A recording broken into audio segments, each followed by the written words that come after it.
Hello, fictional. Welcome to the What If Issei. Today we are gonna see, what if Issei was the betrayed dragon? Part 2. If you end up liking this video, please consider subscribe, so without further ado, let's get into the video. Another month passed away on Centauria. But this time I didn't need to fight for my own survive. No, it was actually opposite. This month was very quietly and peaceful. Living with all kids was sometimes tiresome, but I always make a smile seeing how happy they are. Just like Amadi, I wanted to cherish that moment. But I wasn't stupid. I knew that I had to make sure that they are safe. This is why, one day after I fully recovered, I started to train. Punching and kicking trees until blood started to flow from my hands, breathing and summoning my fire. I wanted to be strong, to be able to protect kids and Amadi. Day by day I trained hard. Normally around 3 hours, when kids were still sleeping. You know, if you want to train, all you had to do was just ask. Amadi said to me. I shivered because I couldn't even sense her coming here. And look at yourself. You have blood on your hands. Issei, give me your hands. Of course I couldn't protest and I did what she asked for. In a few seconds my hands were healed. I clenched them into fists, testing if they were fully functional. Thanks, I barely said. She stopped me while placing her left hand on my right cheek. Issei, I know that you want to be strong. But hurting yourself, it's not the way you should go. Then what I supposed to do? I asked her while looking into her eyes. She took my hands and smiled. Her answer was simple. There is a training camp for all teenagers that wants to become warriors. The head teacher, Nakash, will accept you. Some of older kids from orphanage are also there. Maybe you will find some friends there. She added a question with a little smile. So, when I can start my training? Next month. But now, we need to wake up all kids here and make them some nice breakfast. She answered me while we were heading back to orphanage. The day was the day. The day when I've started my training. I was feeling nervous. Who would not? I was standing in the garden that was placed near the enter to orphanage. There was many kinds of flowers that I couldn't recognize. And in the center of it was me waiting for goodbye from kids and Amadi. They were also there, smiling while looking at me. Many kids were hugging me and saying goodbye. I was happy. How could I not be when my life was good like never before? Amadi was right, that was my new chance to start everything anew.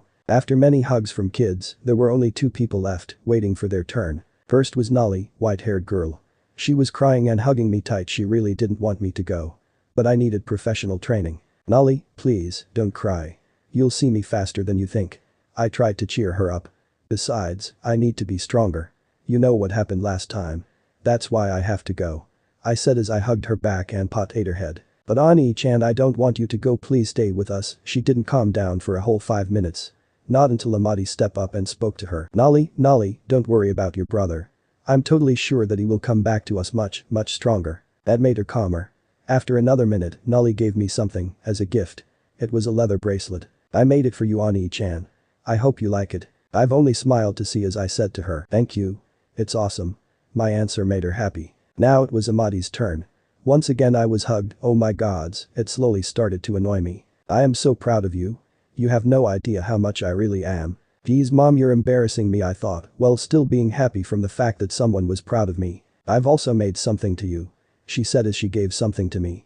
Since your powers are connected to fire, I thought that you will need some fireproof clothes, so I've made this for you. Then she gave me a brown coat. It was really nice looking coat.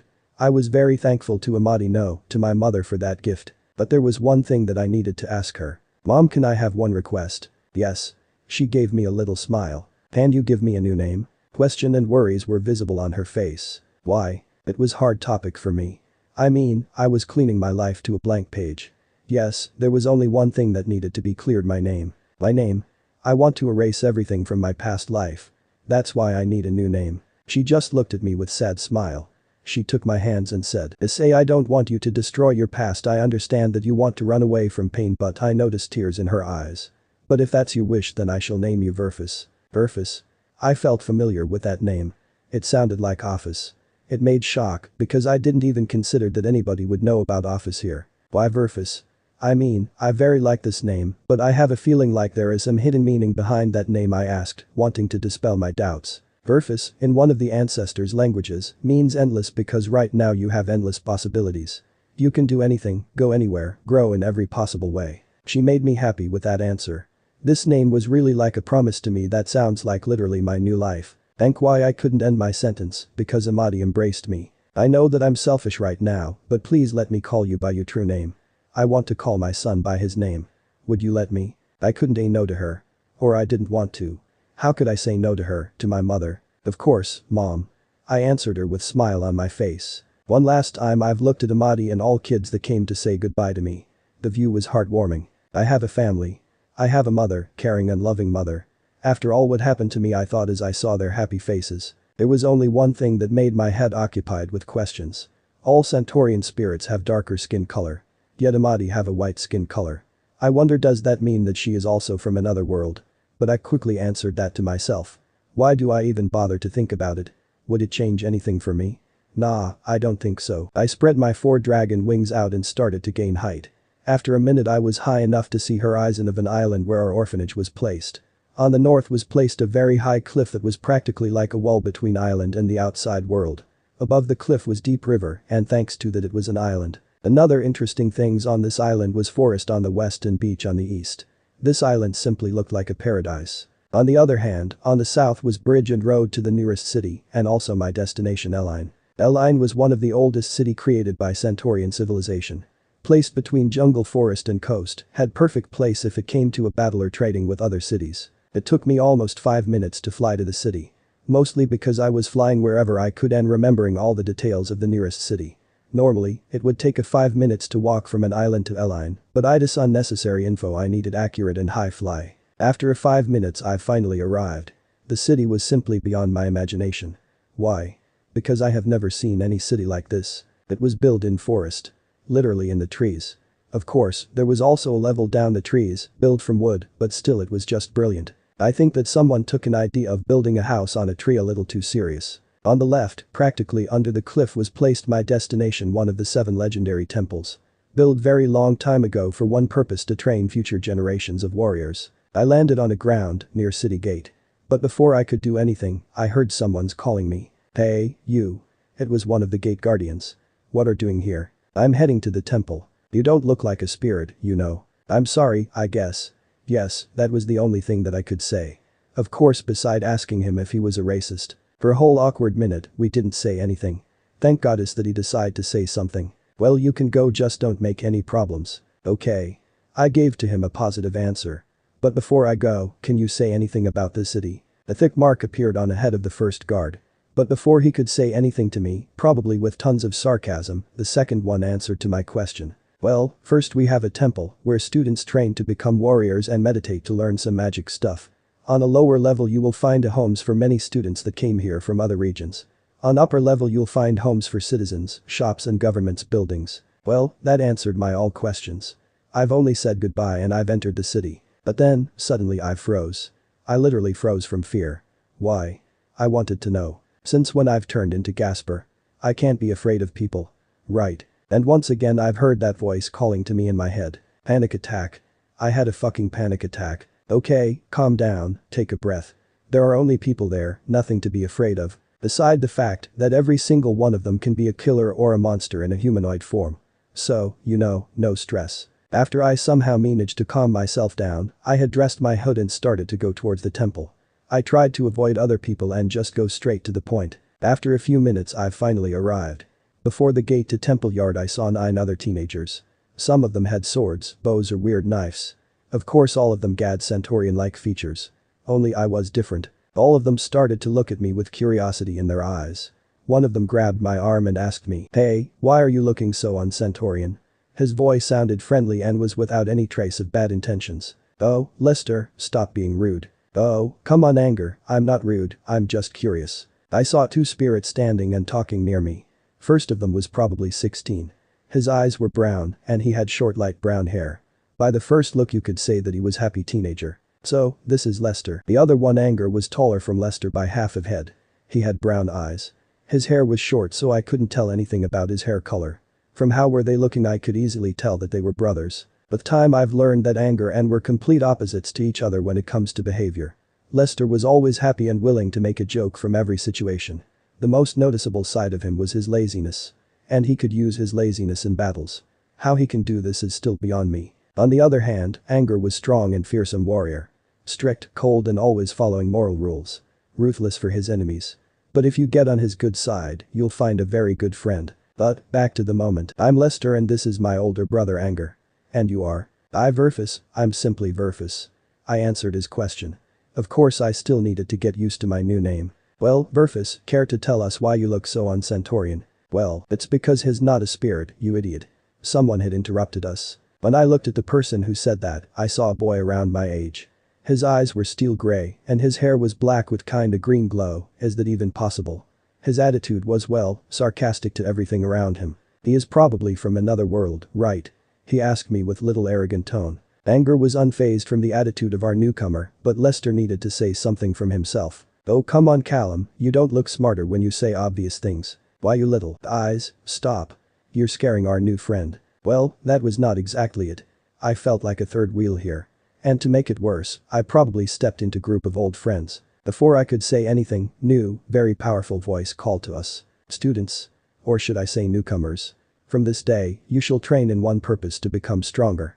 That is why, for next few years you will train and learn martial arts, sword fight and magic.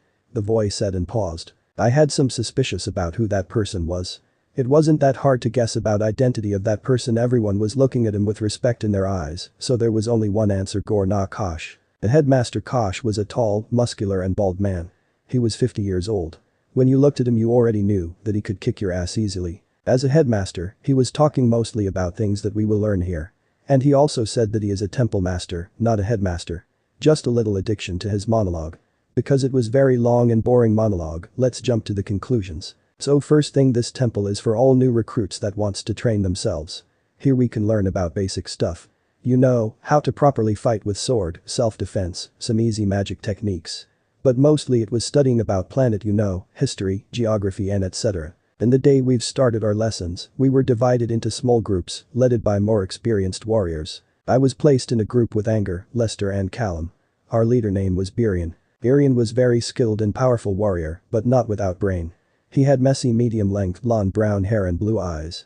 But after some time we had spent together we've also started to like him as a mentor and sometimes like an older brother. Life was good, we, as a team, had trained together and went to missions. For a whole year I was becoming stronger. But there was one small problem. My progress was too slow. My powers were on a very small level. The maximum level I could flare out was something between low-class devil and middle-class devil. That made depressed. I was too weak. I was wondering about that day when I nearly died. When that voice did save me. From that day I could hear her sometimes, whispering to me. Her words were terrifying. She was blabbering about power, revenge, even killing. But whenever I tried to confront her, she would always disappeared. Our confrontations were always placed in my mindscape. It took me a while to learn, or rather relearn. You know, meditations. And whenever I was inside my mind and soul, I could feel that there is something within me. Some very hidden power. Yet it was too deep to even sense it. I could only felt with my heart that there is something out there. In the end I had accepted the fact that I could no longer rely on my power. Well, I was always relying on my boosted gear. And since I am not Sekiruyute anymore, I'm no longer a power type or rather boosted type. That's why I've started to learn as much techniques, magic formulas and gaining power control as I could.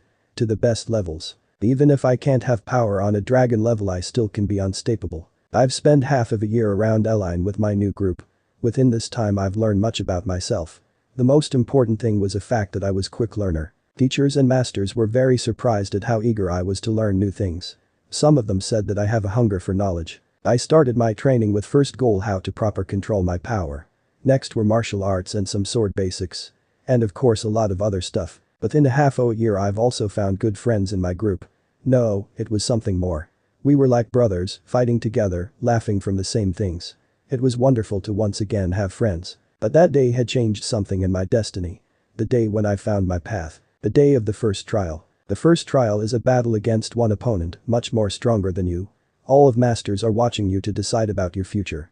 They are analyzing your whole fight to tell you which form of martial arts you should learn. Forms, or rather paths, are manifestation of your heart through martial arts. And there are many paths of fight. All of my comrades already had their trial, and they've already knows their paths. First was Birion. He was for a long time training in a path of wisdom. It means that in his fight he is using his brain and he is analyzing his whole fight. Second was Anger and his path of wind. This form of fighting relied on fast and strong attacks.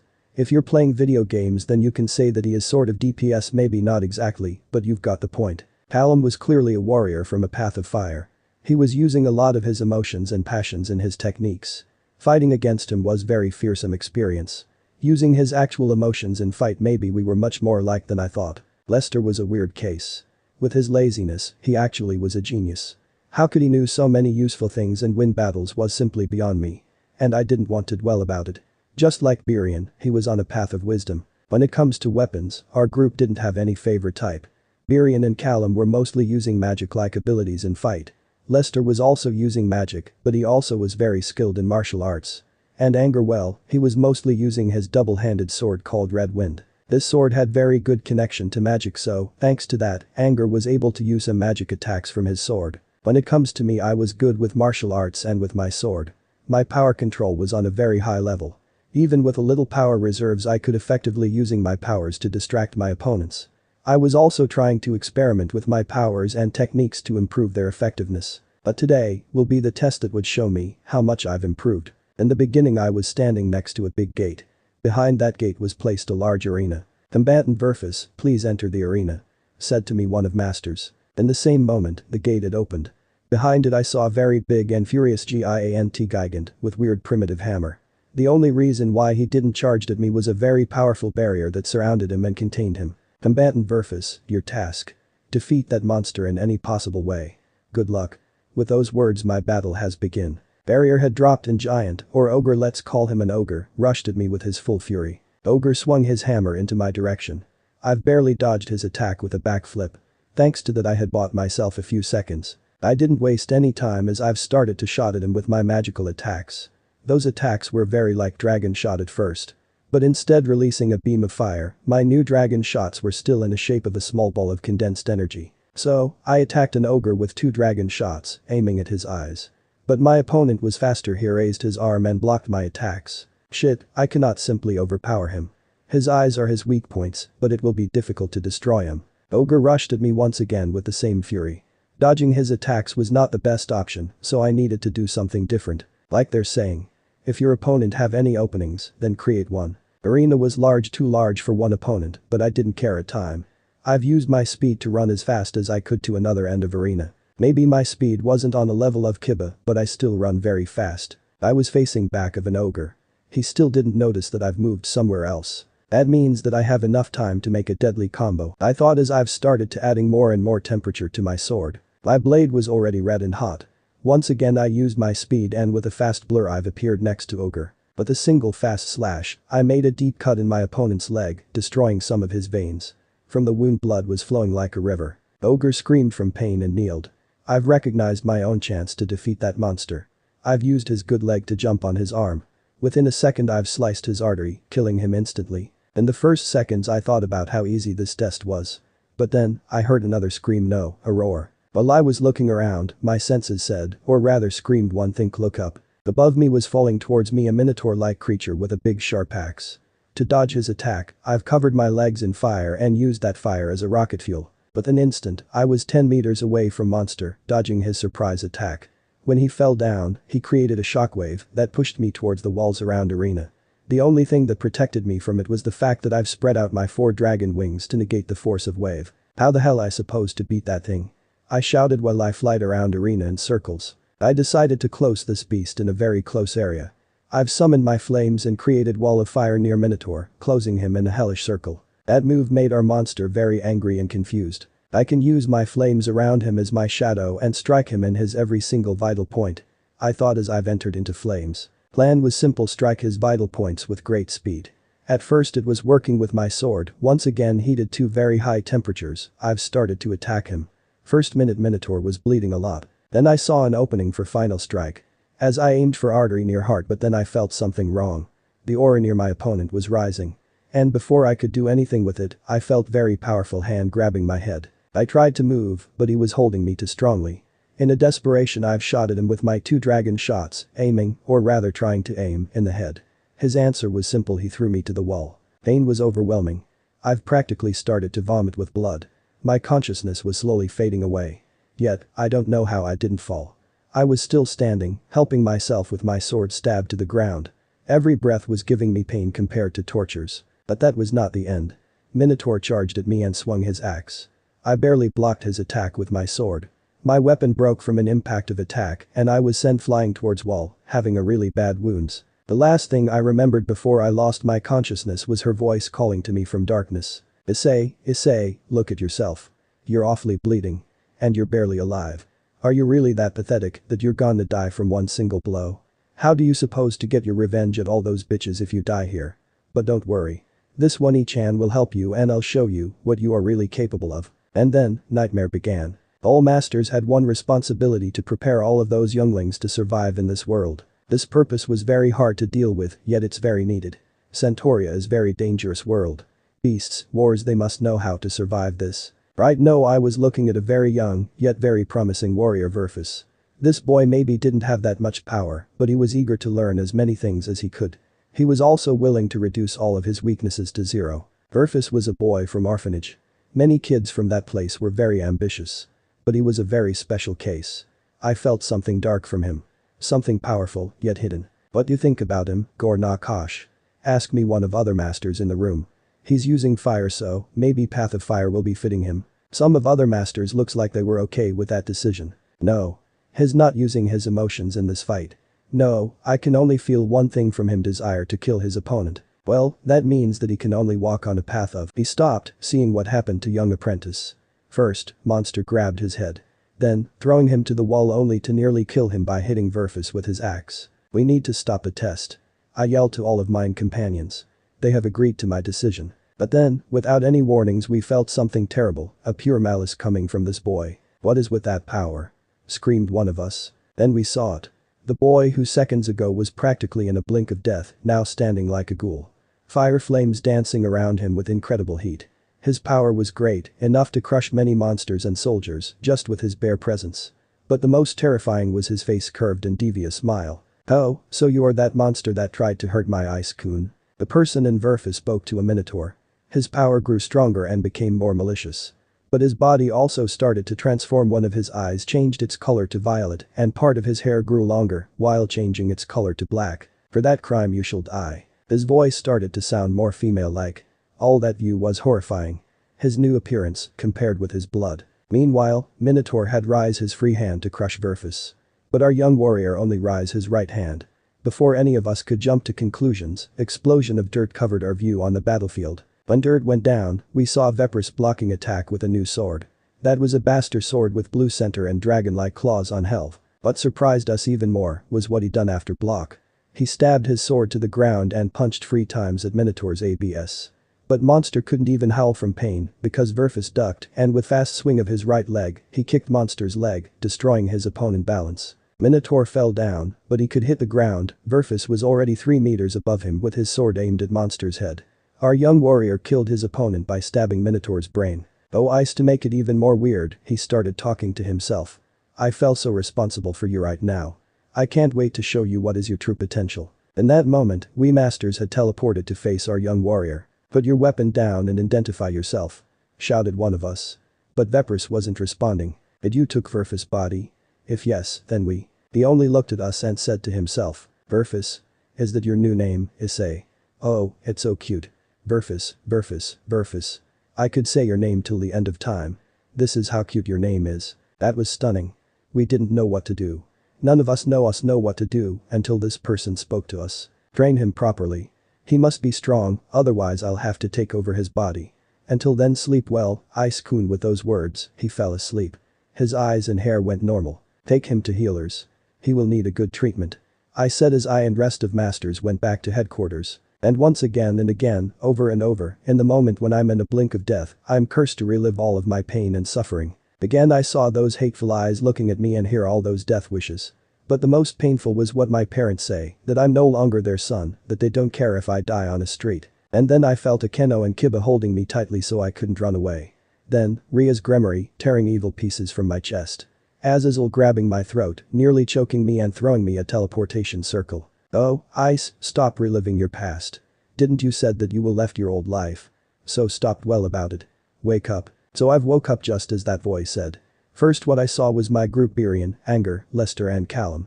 They had relief written on their faces as they saw me waking up. About time, sleepy princes, said Lester with a little sarcasm in his voice. Oh shut up, will you? I answered him as I tried to stand up. Of course I've miserably failed. Ouch, I moaned from pain that filled my body. You know, after what have you survived, you shouldn't be surprised that your body will be filled with pain. Added anger. Without any good reason, I've started laughing. Just like that. After a few seconds my friends joined me in laugh. We laughed like that for many minutes. After that we were talking about many things. Just like any ordinary friends. Yes. After a half of a year, I could clearly say that. Without any hesitations. We've talked about practically everything, not like with Orc, and I didn't feel like a masked. After 2 hours they went back to their homes. It's good to have so good friends, you know. One voice made that my mind got insane. After a second I recognized that this voice belonged to Gor na Kosh. Master Gor and I tried to make a bow, but he stopped me. Please, you're injured. After one awkward minute he spoke again. We saw your performance. But before I tell you what your path is, tell me, who was that person that had possessed you? I don't know. I replied without any lies. She's just there. I don't know who she is or how she even looks, she just appeared one day, and since then, she's there. On his face I have found understanding. I was glad that he didn't want to throw me out just because I'm too dangerous. Master, can you tell me, which path should I go? He just looked at me and smiled. After watching your battle there is only one answer. Verfus, you have been aiming for weaknesses, and if you could not find any, then you were creating them in your enemies. You strike fast when your opponent can't see you. In that moment, I swear that I could hear some drum rolls before Master gave me answer. You Verfus shall walk in a path of shadows. I wasn't expecting that answer. But I was totally fine with it. And before I go. In your berserker state, you've summoned a sword. Gor na Kosh clicked his fingers and a sword appeared near him. When I saw that sword, my heart stopped beating for a moment and my eyes were wide open. I see that you recognize the sword, right?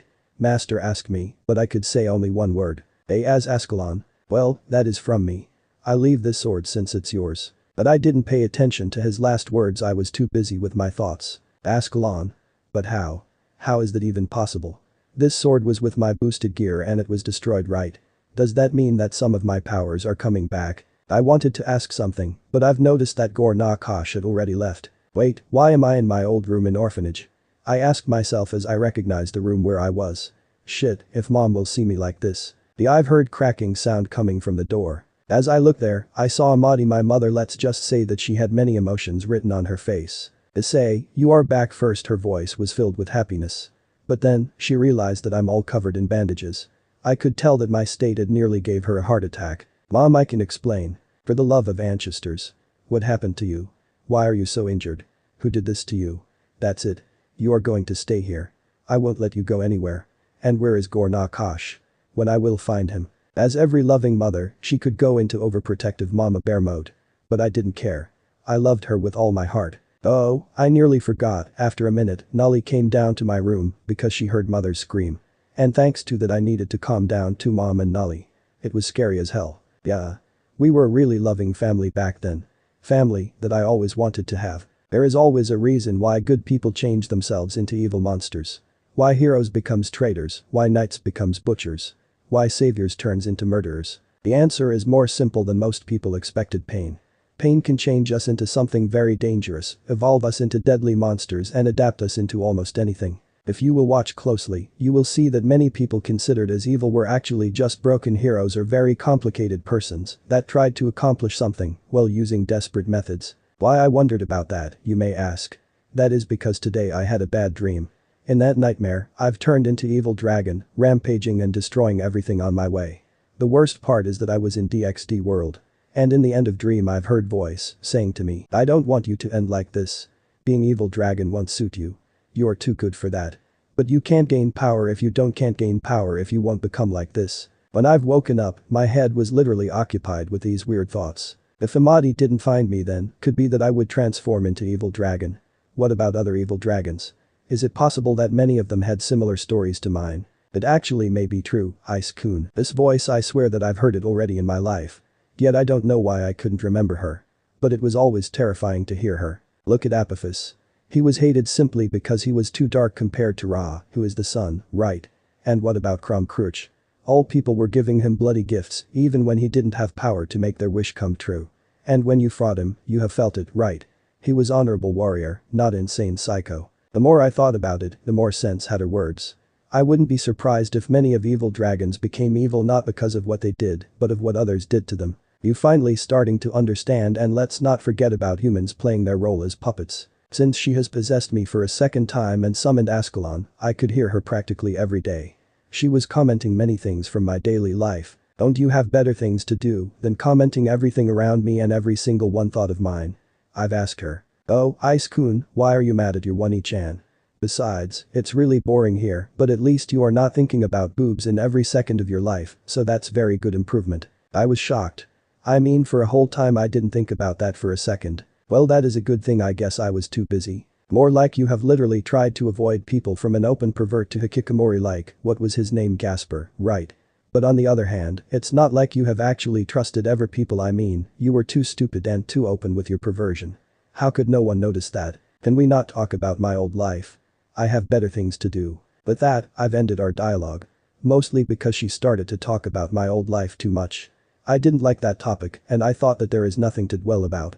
They hates me, I hate them. They were far away from me and I was far away from them. The end. To forget about not exactly good memories, I walked outside and started to train with my sword. Since my first sword was destroyed, my friends made a new one for me. Why I didn't train with Ascalon, you may ask. Well, Ascalon is a holy sword with dragon slayer abilities. Since I was dragon, releasing its holy energy could actually hurt me. Without boosted gear, I didn't have anything to utilize Ascalon's power. What was more frustrating was the fact that this damn sword saw me as its suitable wielder. Nobody was even able to touch it without hurting himself. I could. But no using power that was deadly for me. The only hope for using Ascalon properly was to reforge it. I would need to rebuild this sword and synchronize it with my energy. If Michael would know that, he would fall in a second, hahaha. Yet, even without Ascalon, I still needed to train. After my first trial, my powers were on a middle-class devil level. That was a good thing, my powers were rising up. But that didn't change my decision about learning as much as I could. Who knows, maybe one day I'll become all-rounder. Since I've found my path, I have officially ended my education in Eline Temple. There were 6 more temples around Centauria where I could learn how to properly use my power.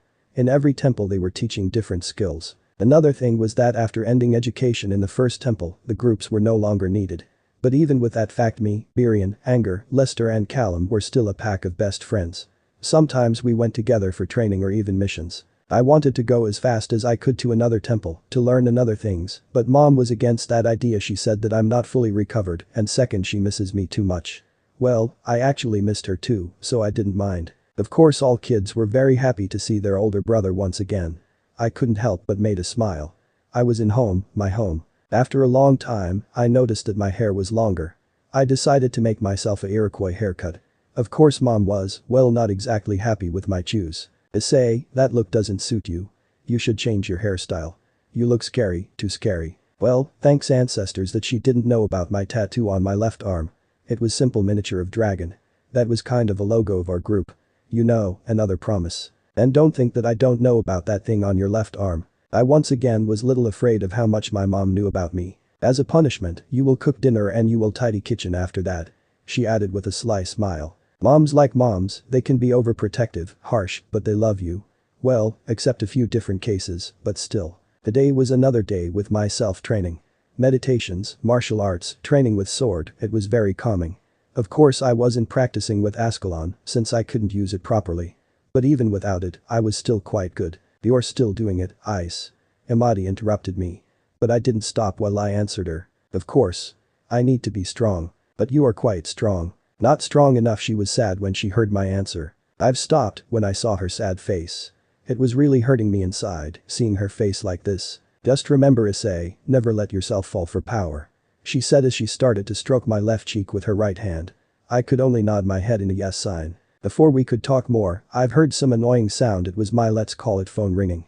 From phone jumped out a holographic version of Lester. Boy, Burfus, you there? No, it's just my hologram.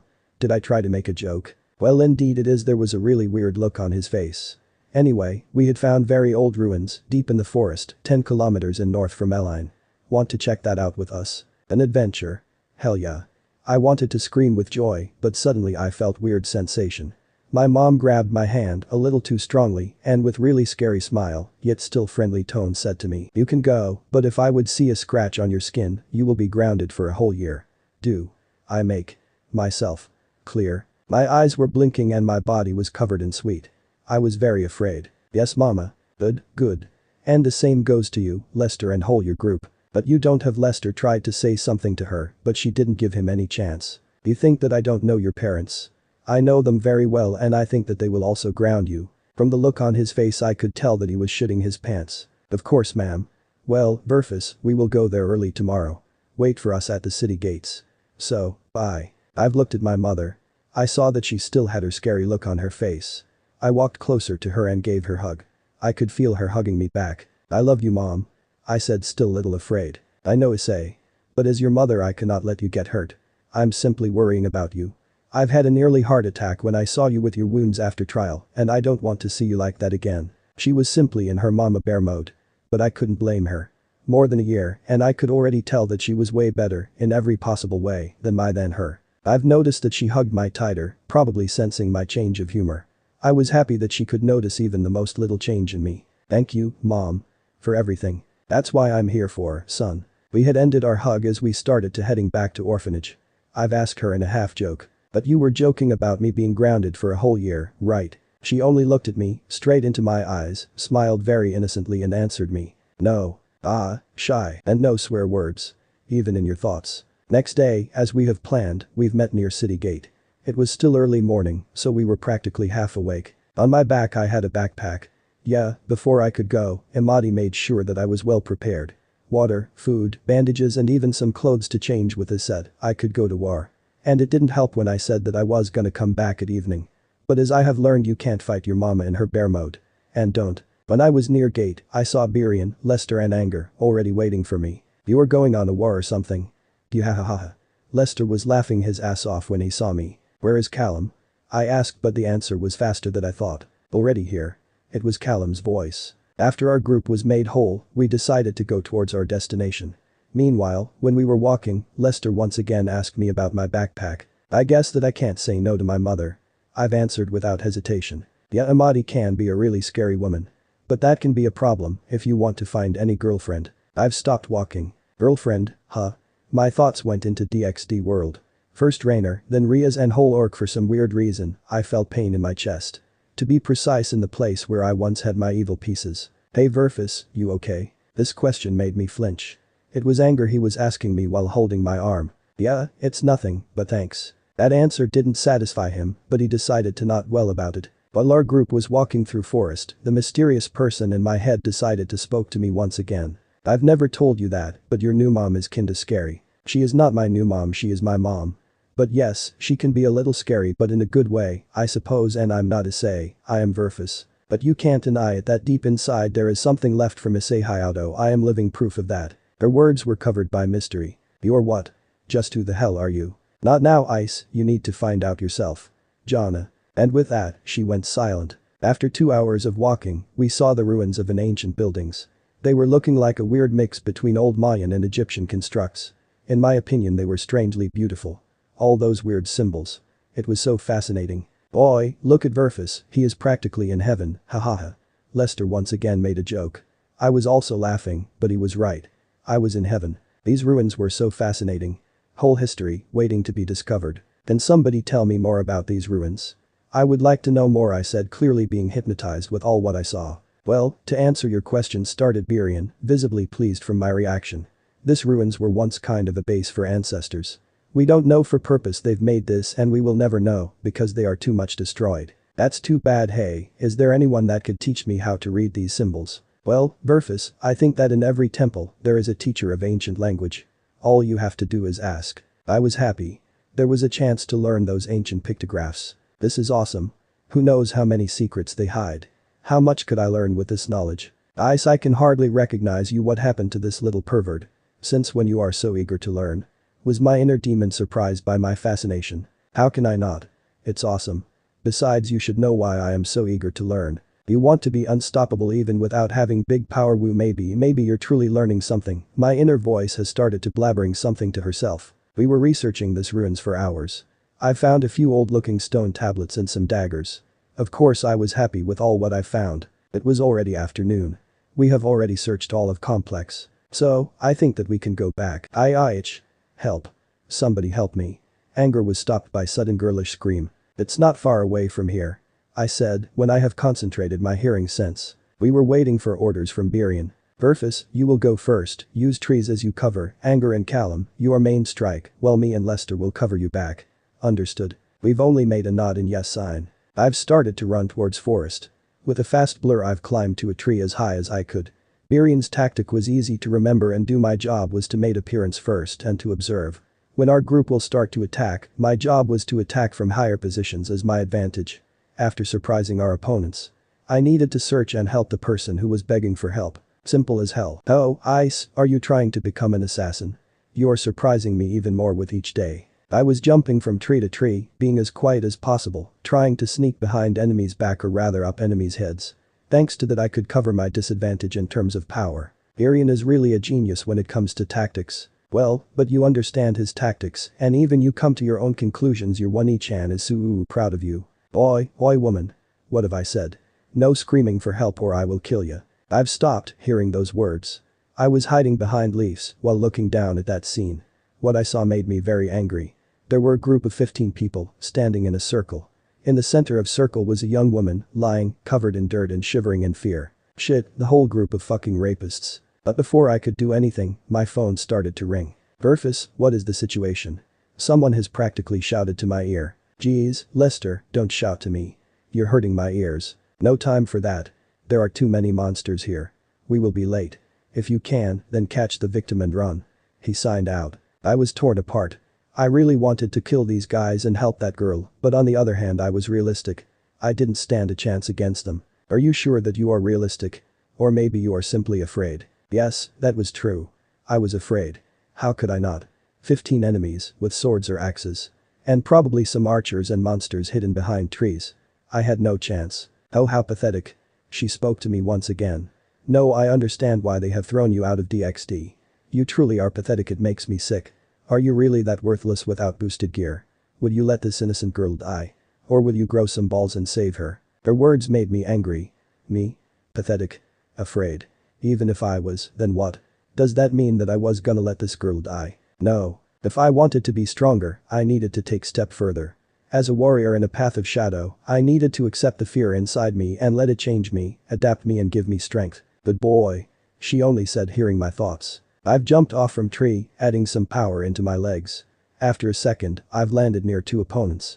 My fall created a little crater and a shock wave that pushed away many of my opponents. But before I started to fight with my enemies, I've created fire circle to protect the victim. After that I took out my sword, feeding it with one desire. To kill every single one of them. The first one who stood up was stabbed in the chest by my sword. The second one tried to stab me in my back. But her voice has already alerted me about that sneaky attack.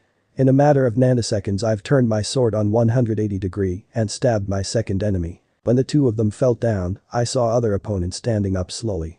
But before I could attack them, my inner voice screamed to me, "Arrow, to your left, duck." And I did as she said to me. Moment later I saw Arrow hitting ground. Thanks. Don't thank me, give him hell. I saw an assassin in black robes with bow in his hand, standing on a tree. He was once again shooting at me. All normal people would start to dodging arrows, but not me. Show him that you can see him. Let him feel fear. Her voice was giving me orders, but I didn't try to resist. She was right, I needed to show them that they have really fucked up this time. First shot block, arrows ricochet. And again, I've probably blocked 5 arrows. Then I've decided to end that stupid game. I fed my sword with my energy and with one fast swing, I've unleashed it, creating wave of fire. This wave destroyed a tree with assassin on it. The last thing that killer could feel were parts of tree that stabbed his chest. I've stayed there for a moment, waiting for their move. After a second I've heard one command, fire. In that moment, 7 archers shoot at me at the same time. Show them a true meaning of fear. Before arrows could kill me, I've lifted my hand, as if I tried to shield myself. But that was not the case. Instead of shield, I've created a field of hot air. The air had so high temperature that all arrows started to vaporize when they entered the field. None of them had reached myself. All of my enemies were looking at me like at a monster. I didn't know why, but I liked that feeling. Let me show you how I'm doing it. I said as I've clicked my fingers. Half of a second later, 7 little fire stings flew from behind my arms. Effect 7 archers were dead, only their commander was still alive. You fucking monster. How dare you to kill all my squad. He was really angry at me. But his attitude was driving me into insanity. How dare I? How dare I? You tried to rape that girl, yet you asking me how dare I? I've lifted my sword against him. I didn't want to simply kill him. No, I wanted to slaughter him like a pig. So I've slowly rushed at him, feeding myself with his fear. He screamed and rushed at me, attacking me with his sword. Of course it was meaningless since I could dodge every of his attacks. I wanted to laugh when he lost his balance after my block. I thought that I could make myself an advantage from that situation. I kicked him in his jaw with my right leg. Force of my kick was enough to practically made him fall to the ground. He tried to stand up while holding his jaw. He was in pain, I could see and hear that. But I didn't let him, I held him on the ground with my right leg. Then, I've lifted my sword above my head with one target on my mind, his heart. Wait. Don't kill me. I'll give you everything you want. Money. Power. Woman. Just tell him. I didn't let him end his sentence. I've stabbed his heart. Good, Issei, good. You did it well. That fucker is dead. Now, check out what happened with this girl. Okay, I saw that my fire circle was still burning. But before I could go closer, 5 warriors, probably the rest of group, tried to stop me. But there was something that made me calmer. They were shaking from fear. Scram. With my command they have all dropped their weapons and stared to run away. I decided to cool down my flames. When my fire vanished, I saw a victim. It was scarred girl, probably 16 years old. She had shoulder-length jet black hair.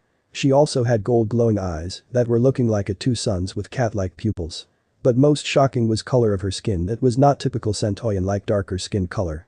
Not to mention her lack of pointing ears. If it's not the eyes, I could think that she is from your world. Yeah. I looked at her with shock. But I've quickly hid it when I saw her terrified face. She was scared. Too scared to even move. Look, I know that you are afraid. I've started talking to her, trying to calm her down.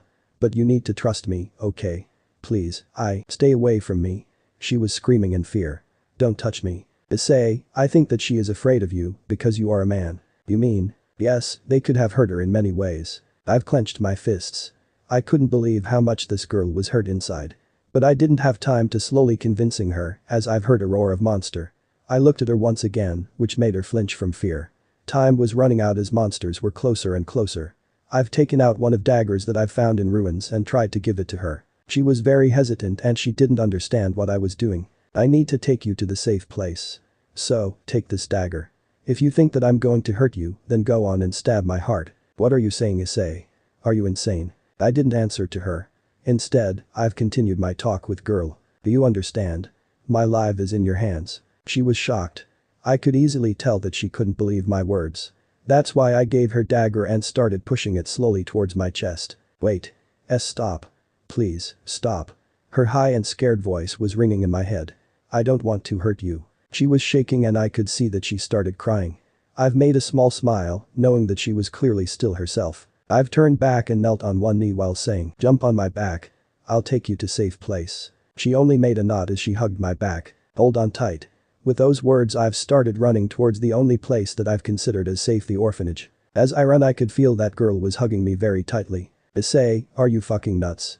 Do you want to kill yourself? Voice in my head sounded very angry. Nah, nothing like that. I just needed her to trust me and that was the fastest way. When you return to home, we will have a talk. After 30 minutes I was near Aline.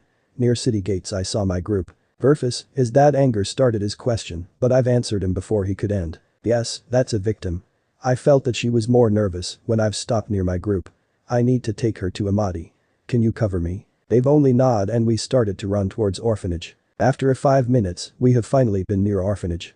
When I was next to door I saw Amadi with worried look on her face. What happened? Please mom, I need your help. Take her to some empty room. She only made a nod as she tried to take a girl from my back. But the girl was too afraid and she hugged me tighter. Don't worry. I said to her, calming her down. This is my mother, Amadi. She will help you, I promise. She was hesitant at that moment, but after a minute she finally jumped off my back, immediately hid behind Amadi. Mother turned around and embraced her, saying, don't worry. Everything will be alright. You are safe now. Earl was crying in her embrace. I was happy because I knew that mom will help her. But then, suddenly I felt dizzy. World in my head was spinning without control. And to make it worse, I've had revolution in my stomach. I'm sorry, I said as I've tried to walk away. Verfus, what's wrong? Sonny? I tried to walk away, but I've failed. I've killed 10 people, I've murdered 10 people. Issei, yes, you have killed 10 people, but why are you having regrets? You have killed already in the past. What? I've never. All those stray devils. Fallen angels in that church. Shalba Beelzebub. And maybe Cow since you have poisoned him with Samuel's blood. But all those people were bad. Evil. No, Issei, you were simply blinded with your self-righteousness. But now you have opened your eyes. You have killed because you wanted to kill them. At that moment I've started to vomit. I felt so bad from that fact. The only thing that I could do was vomiting. After a minute, my convulsion has ended. I felt so weak that I had problems with moving my limbs as if they were numb. You're feeling bad. Why? Because you have killed some fuckers. So it would be better if that girl was raped. Wake up, Issei, because this is how world works. You need to stop justifying your acts. Kill is a kill, no matter the reason. She was right. Kill is a kill. Does that mean that I'm a bad person? Then, I felt that someone was hugging me. I knew that feeling. It was my mom, hugging me in silence. She took my head and carefully placed it on her chest. The last thing I remember was calming sound of her heartbeat that sounded like a lullaby for me. Sleep, my son. You need to rest. Sleep and let out all your sorrows and regrets. I'm here with you, my sweet son. I slept for the rest of the day. When I woke up I felt better. I didn't know why, but maybe simply presence of my mother, her loving and caring smiles and hugs, were giving hope, warmth and protection. It was something divine. Her presence was simply enough to give smile to everyone, to take away all sorrows. She is more saint than even Archangel Gabriel in positive sense, my inner voice once said about her. Really? Well, I have never met Gabriel, so I cannot compare her to Amadi. A few days passed away in orphanage. That new girl was adapting herself to her new life. At first she was just like me, a little afraid of her future. But after a few days I could see her happy face when she was playing with kids. Most of information about her I've gained from Nolly. It's not like I wanted to know about her anything, but Nolly was really happy that she had her Wani-chan. Well, if Nolly liked that new girl, then I didn't mind. After a week Nolly told me that this girl's name is Ari. I thought that it was pretty exotic name. From Nolly I have also learned about what exactly happened to Ari. It was really tragic past. Her parents died a few years ago and she had to become a slave for noble families. So nobles are sick bastards even in this world. In that moment I made myself an oath that I'll make sure that she can move on from her past. The best help for her was Amadi. She could help everyone, I was sure of it. When it comes Ari, she was really happy that she could be surrounded by kids. It was giving her happiness. I also wasn't surprised when Ari started to call Amadi mother. They have liked each other like a true mother and daughter. Amadi said that I should try to help Ari and be more friendly to her. It's not that I didn't want that, she was simply a little afraid of me. And I didn't blame her. I have fully understood her, after all what happened to her and after what I did to those people it was still fresh in her mind. It's also not like she tried to avoid me, no, we have actually talked to each other. She was very grateful that I've saved her life. Remember Ari? I once said to her. Here we are all big family. If you need any help, then go ahead and ask. She smiled happily and nodded her head. For a whole month we had a peaceful time. Until that one day, that once again changed my life. It was late morning. Children were playing in the garden with Ari babysitting them. Amadi just walked out from orphanage with some drinks and snacks for kids. And I was sitting on a tree, reading some book about ancestors' languages. It was hard topic since many books were saying some different things, but I could easily remember basic stuff. Hey, what's that? One kid asked me while he pointed in the forest. What I saw nearly gave me a heart attack. It was legion of soldiers and a few nobles riding on a weird animals. All of them were holding weapons, sword, axes, bows and even pistols. Kids. Get back to orphanage, now. It was literally an order.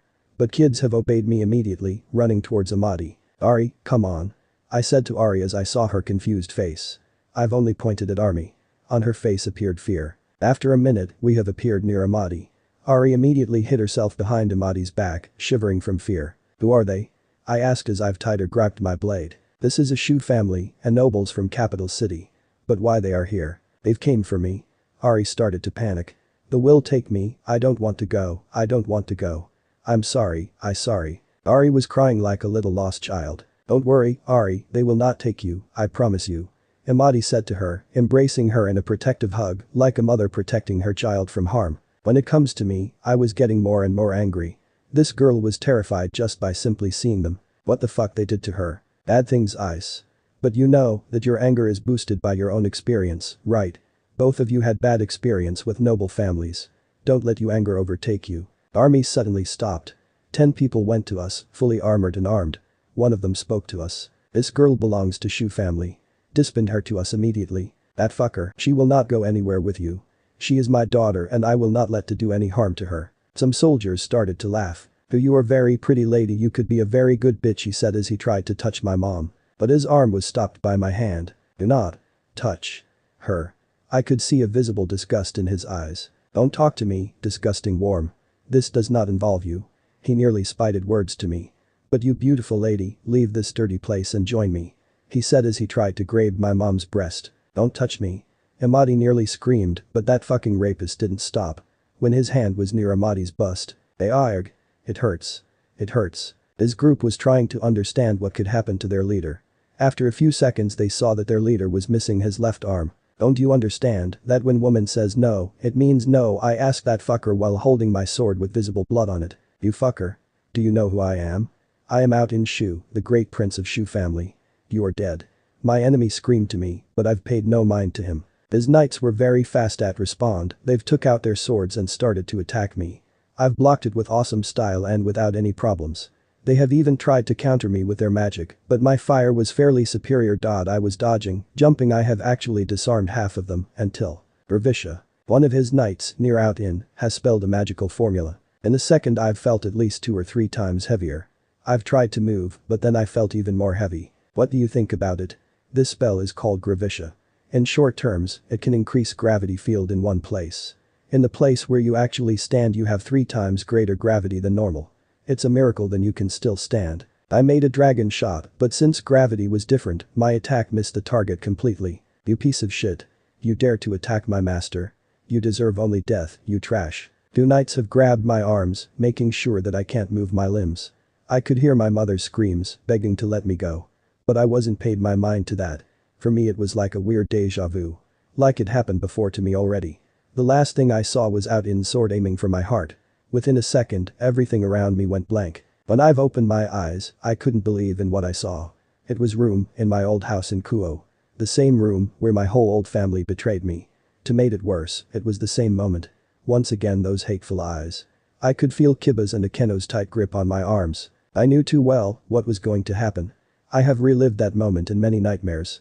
Within a few seconds that bitch, Ria's Gremory, will tore my evil pieces out of my chest, while everyone will be looking at it. Even my parents. I don't remember the look on their faces, but I think that it was a sadistic smile. But this time something was different. Everything seemed to be frozen in time. What made it even more odd were dark shadows enveloping me. You know how it will end, right? It was again her voice. You want power and I shall grant you that. But you have to prove to me, how far can you go to gain power? So, will you prove it to me, Ice-kun? In that moment, I knew what to do. Time was once again flowing normally. But before Ria's could touch my chest, I've covered my arms in fire, burning Akeno's and Kiba's arms and chests. Then I've grabbed Ria's hand to make her fall towards me, and using my free hand, I've pierced her chest. I could still feel her beating heart. Then I've looked into her disgusting blue-green eyes and asked her, will you die for me? After saying those words, I've crushed her heart. Her body started to disappear. On everyone's faces were only fear and terror. But then, once again, everything faded away. All around me become more white. Like I was standing in a white void. Good, my little Ice.